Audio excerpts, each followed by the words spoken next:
ोभमानं महीयते धान्यं धनं वशं भगवत्रलाभं शतसंवत्सरं दीर्घवायुः எந்த ஒரு வைபவத்திற்கும் தன பூஜைங்கிறது ஒரு அங்கம்.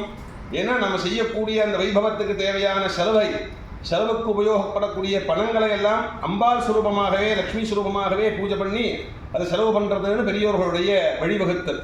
அதன்படியாக நமது சாரதா நவராத்திரி பாலா மகாத்ரிபுர சுந்தரியுடைய ஜோதிர்லிங்க திக்விஜய சர்வமங்கல ருத்ர மகாச்சந்தியாகத்திற்கான தனபூஜை இந்த குரு புஷ்ய தினமாக சேர்ந்து ஸ்ரீசுக்த ஹோமத்தோடு நடைபெற்றது. இதன் பிரசாரமாக இந்த பணங்களை பூஜை பண்ண பணத்தை எடுத்துட்டு 5 விதமான விஷயங்களுக்கு இதை செலவுபடுத்துறது அப்படின்னு ஒரு மரபு. அதன் வழியாக முதல் பங்கு பாராயணங்கள், சண்டி ருத்ர பாராயணங்களுக்கான சம்பாவனைகள், அடுத்தது வஸ்திராதிகள், மூன்றாவதாக யாகப் பொருட்கள், நான்காவதாக யாத்திரை செலவுகள், 5வது பாகமாக அன்னதான செலவுகள் எல்லாம் இதை வைத்து செய்ய வேண்டியது என்று பெரியோர்களால் நிச்சயித்தவண்ணும் அருள் பெற்று வேண்டிக்கிறோம், கேட்டுக்கிறோம்.